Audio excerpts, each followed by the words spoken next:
Bonjour les amis, je suis Mathieu et je vous propose des cours de photographie pour progresser.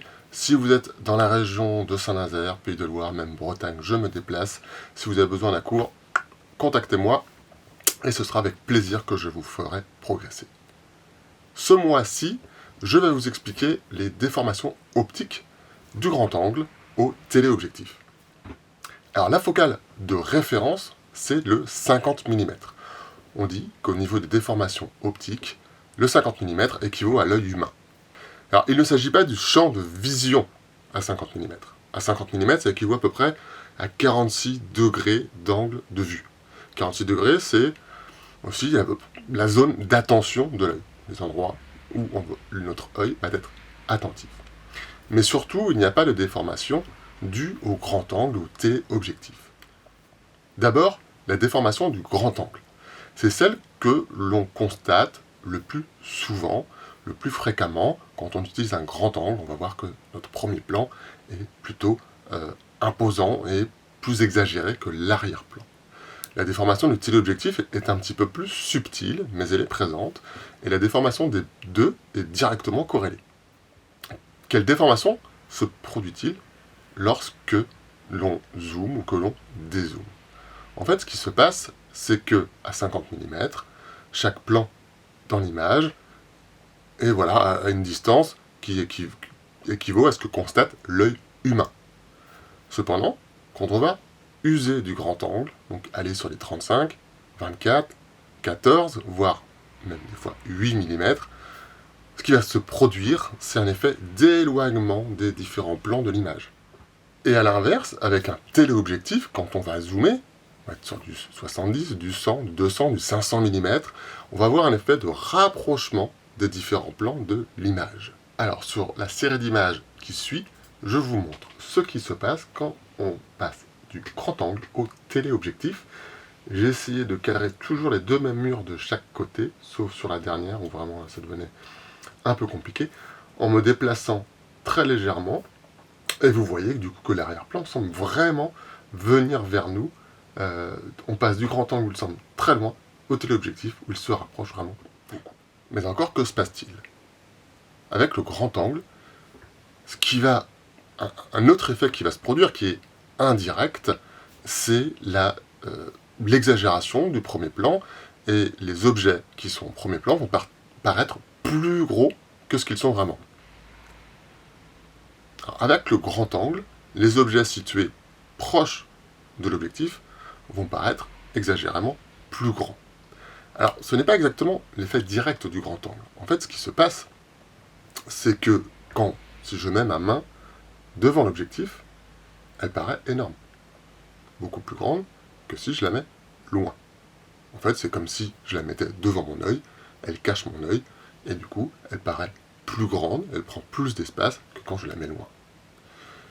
Avec le grand angle, ce qui se produit, c'est que les différents plans de l'image vont paraître plus espacés. Donc le premier plan va paraître très grand, puisque l'arrière-plan va paraître très petit. Et plus on va utiliser du grand angle, plus cet effet va être exagéré. Mais il y a également une autre déformation du grand angle, puisque la lentille de votre objectif est ronde, concave, ou convexe, je ne suis pas sûr. Et par contre, votre capteur, lui, est plat. Ce qui fait que, comme vous voyez sur le schéma, les bords de l'image, de la lentille, sont plus proches du capteur. Qui dit plus proche, paraît plus grand. Et vous voyez sur la vidéo, vous voyez que le bâtiment sur le côté ne rentre pas dans l'image, et quand il se retrouve au centre de l'image, il rentre entièrement dans l'image. Parce que sur le côté, il est plus près, donc du moins paraît plus près du fait de cette lentille, et donc paraît plus gros. Et plus le grand angle est fort, c'est-à-dire plus on a une focale faible, avec 12, 10 mm, plus cet effet est exagéré. On voit également des déformations se produire, vous voyez, quand je lève l'objectif, avec les verticales au grand angle se rapprochent, c'est créer cette distorsion, évidemment, puisque je vise vers le haut, mais si on va vers le bas, c'est la même chose. Les parties de mur sont plus près que d'autres, et ça crée cet effet couloir, cet effet vraiment de perspective très forte. C'est également dû à la déformation du grand angle.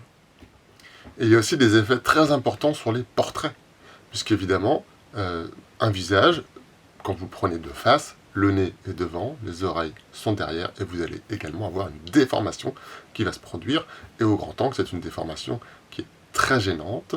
C'est pourquoi, depuis quelques années, il y a eu une très forte augmentation des rhinoplasties, des chirurgies du nez, à cause des selfies, puisqu'on se prend en photo au grand angle proche, donc on a le nez qui paraît exagérément plus gros, et on peut même avoir, quand on rapproche vraiment son téléphone près de soi, les oreilles qui disparaissent derrière le visage. Et voilà ce qui se produit avec le grand angle. Vous voyez là, vous voyez mes oreilles. Plus je vais me rapprocher, plus mes oreilles vont disparaître derrière ma tête, et mon nez va vraiment devenir énorme.